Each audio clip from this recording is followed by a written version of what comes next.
lip look more deficient. Do you agree? So if the upper lip becomes more deficient following my chin work, then I need to do more in the lip. Therefore, you cannot begin with this and then do that, because you don't know what your end point should be. So there's a little tiny sulcus just in the chin here, and it's giving the impression of widening. So what I'll do here at the apex of the chin, I'm going to go down straight to the periosteum in the midline, and then we can do an aspiration, and then we inject. I don't want to give too much in the way of elongation, but I do want to give anterior support, and I do want to make a chin narrower as well. So here it comes. Are you okay? Good. She's very calm. It's like she's hypnotized, this model. We know you, Ramesh, we know you. Verbal anesthesia and verbal hypnosis. Look at this. Look into the camera. Hey, the female chin, it should be the same width as her nose. It should be the same width as her intercanthal distance. It should be the same as her eye width. It should be the same as the lateral fifth of the face. Do you see what I've done there? Just by adjusting the geometric balance of the vertical fifths, I'm making her look more beautiful. So now, we're going to work into piriform. We'll do one in tear trough, and then we will deal with this lip balance. So let's go with the Volift now, please. So why do I use Volift in the piriform when it's a structural injection and I'm going to the bone? It's for safety. Because if I inject Voluma here on the piriform, there is a possibility that I'm giving a little bit of pressure on the facial artery, and maybe some patient who's got an arteriopathic history, he or she might have a bit of compression. You just don't want that. So let me show you in terms of the accuracy of this injection.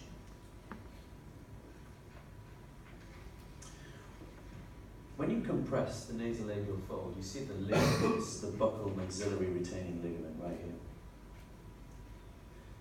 The facial artery is right there. The safe injection point is right here. Now, all of a sudden, when you look at those three dots and you think, my God, this is so dangerous.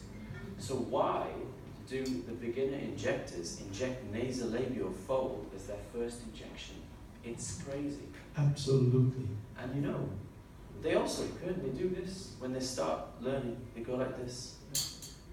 Then this is called a fanning technique, and it's very, very dangerous. So what you have to do here is be a very safe approach. So I pull the artery away. I go down vertically, medial to the buccal maxillary ligament. We go to the periosteum, to the piriform. At this point then, I've got to do a two-handed aspiration. 1, 2, 3 seconds. Because if the blood comes, it'll take at least 3 seconds to come. Make a slow injection and watch what happens now. The objective with this injection point is to narrow the nose. It's to deal with the nasolabial fold. It is injected behind the LLS muscle, so we start to see eversion of the lip. Can you all see the lip is starting to rotate upwards towards me? And that is helping the process of the upper lip and lower lip balance. 0.2, and that's enough. So I come out slowly. Why do I come out slowly when I'm doing this? Because if I went through a little vessel on my way to the bone, then as I come out slowly, all the little layers are sealing up behind me, so I've got less chance of having a bruise. Push and mold underneath the alar dome. And now we can have a look at the result. In the Disney characters, they have a cute nose, right? A button nose. And the button nose has got ideal nasal width. And in narrowing her nose, I make her look more cute, more beautiful. And look what happens here to the left lip. It starts to rotate upwards. Do you all agree? The philtrum is longer here and it's shorter here. Yes. This is because I've myomodulated the LLS muscle. So I'm using the product as a structural support for the muscle, and therefore it functions properly and also has the right tone now. So, tear trough. We're just going to do one injection here into the sooth. We'll actually stick with full lift, you know. Yeah, because she doesn't have a significant tear trough, and I just want to make sure that that maxilla is adequately projected. Eyes to the ceiling, please. Eyes up. Look up. Beautiful. The tail of the tear trough is right here. You have to inject the product at this point because you have the maximum impact when you inject here and mold it this way and that way. It may well be that as a result of this injection, you don't need to do another one. Whereas if you start the tear trough here, you're always going to have to do this anyway. But actually, in terms of the injection at this point, it's very, very dangerous. 10? Yeah, perfect. Yeah, but I'm nearly done. Voilà. Yes. So, any question in the meantime? Yeah. Any remark? No? Raj, it's fabulous what you're doing and demonstrating, and it's so pleasant to see that reframing and the lifting capacity of, and that's one thing, and then second, the connecting, the fact that all the areas are connected. Before we were really dealing with single and with isolated areas, and now we understand this, and you beautifully demonstrate this here. yeah, absolutely. You know what I think this highlights is it's the power, the lifting capacity of a product like Juvenile Voluma. Yeah. And then when we're using Volift, you know, just how versatile that material is, tissue integration, you can see so many wonderful effects. So many effects coming from one injection point. I think this is really the magic. So now let's deal with this tear trough. So I've marked out the lowest extremity of the tear trough. It means when she cries, the tear is falling here, and at this point, it goes down the cheek. Okay, so that's how you would assess.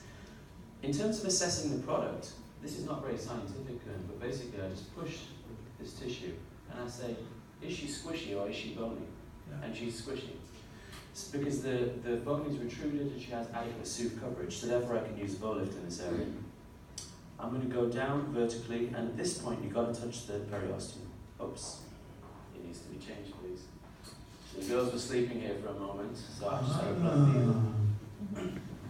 So, ladies and gentlemen, so you see now a different approach, like I did the the sandwich technique with the cannula, and now you see a direct approach here with the needle. So it gives you another option. Raj? Yeah, and for me, the cannula has got a specific role in those patients who need the sandwich technique. So they've basically got a deep enough sulcus that I need to go to the bone, and then I need to inject in the submuscular plane. Look how much needle I've had to lose to get to periosteum here. Can you see? It's almost a full 13 millimeters. And the reason for this is that our beautiful patient, she has maxillary hypoplasia. So she has a retruded infraorbital rim. And it's these patients that have a fairly pathological tear trough that occurs even from a young age. She's only 24 and she's got dark circles. 0.05 cc is enough. And with this little ball of material, all I do is I just mold that up through the trough, and look, I mean, because it's so, this is soft like butter, and it just does exactly what I tell it to do. So now what we can look at is, can you see? Beautiful, beautiful correction. Very She has good. a dark circle with tired eye on the untreated side, and this one, I mean, is completely and utterly degrading when you compare it to this thing. Right. Last injection, because we're nearly out of time. We're going to go to upper lip. Finally, this is the one you've been waiting for. That's what the title of the lecture is. So let's go with that. Do the Volift with the new needle, please. Should you do the other side also, right? Next year. One of the colleagues here asked, are you going to do the other side? I said, yeah, next year's edition she will do the other side But also. why is he out of time? Oh, yeah. Why Yeah, is well, he out of time? we'll Because do there's the the next session. We'll do the other. Oh, she needs to pay me first. I mean, come on. It's not buy one, get one free, is it? Yeah. Ah, exactly. Okay, turn this way. Come. So, how do we make anterior projection and eversion of the upper lip? There's some structures you need to be aware of. You have the globoplane point, you have the filtrum, you've got the vermilion border, and you have the medial tubercle right here. So what we need to do is to optimize the strength or the definition of these structures. So I'm going to use a transcutaneous technique. I'm going to stay in the sub-Q and the submucosal levels because, look guys, the artery is running under the muscle here. So you can't be going straight through the mucosa in the submuscle level because you're going to cause either a bruising or an occlusion. So you've got to stay above the level of the muscle to give a safe injection. So I go down to the midline first in the cupid's bow, through the skin, staying underneath the mucosa, inject, and then look, as I withdraw, look what happens. She starts to have a better defined and a higher GK point. So in other words, I'm shortening the filtrum even more. Pinch this in, and then now we'll do the medial tubercle. Hold on, because I think even with this one she got the result. By the way, I'm not just treating her AP, I'm treating her profile as well. Can you see how she has much better definition? Absolutely. Right. And then now look also, let's turn all the way to the right side. All the way. Very nice. Look. Beautiful. Look at the profile now. It's fixed. Yeah. So we don't need to do much more. But I'm just going to demonstrate, if you want to just sharpen up a little bit here, how we would fix this problem. So we're going to go now to the medial tubercle, which is right here, just to give her a little bit of balance. So you can see my needle is just under the mucosa. Yeah. Hey Kun, you know I was doing a show over in Asia just recently, and because they're using this technique, the needle went through the other side. And actually, because he wasn't watching, you know, where the product is being left behind, actually the stuff was coming out of the lip right there. Okay, open. So mold it in, so we get this beautiful transition close. Thank you. And then finally, we're going to do the filtering. Lift the chin. Lift the chin. That's it. No, that's it. So we're just going to sharpen up here at the filtrum.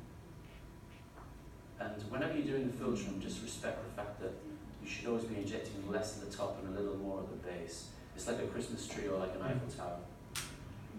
And finally, you know, this gives eversion and definition to the upper lip, but actually what we want to do now is give a reciprocal look. Can you see what happened here? Very good. She has a much better height and structure. But I know I said that she was lower lip protrusive, but for the purpose of hydration and beauty and glamour and impact, we'll do the medial tubercle of the lower lip only for the purpose of just a little bit of balance. So the GK point is here, the corresponding point for the lower lip is there. The injection takes place here at the submucosal level of the wet-dry junction. So I go in through the skin, I'm just in behind mucosa, a tiny flick, and here it comes. Did you all see that? And then I'll just mold it into position. Open. Thank you. So just like this. Close. Good. And then what we've got here now is, let's sit forwards and look in the camera. Can you see what happened here? Very. It's just this little detail here which makes this vertical balance and lip beauty more impressive. I'll just trip, actually, because I only did the one side, I'm just going to show you the split on this. Just something there, that's perfect. So look in the camera. You see, like this is more beautiful, and this is lacking a degree of interest here. Absolutely. We now look at the profile again because it's all about making sure that this balance is done perfectly all the way and looking at it. Do you see how the vertical and the rickets line is much better aligned? So let's talk about the overall result I'll just summarize. High definition of angle of mandible, straight jawline, beautiful chin projection, good balance between upper and lower lip, and also the nose, so the rickets line conformity. Turn this way. We also see subzygomatic silhouette makes her look more beautiful. Finishing of the anatomical detail and the geometric conformity of the lip. Narrowing of the nose. Vertical elevation of the lower eyelid. Improvement of the canthal axis. Brow lifting. And overall, what I'm going to say, this is not about aesthetics, guys. This is actually about her making her look more healthy, more happy, and more rested, and ultimately That's what our patients want. Okay, thanks a lot.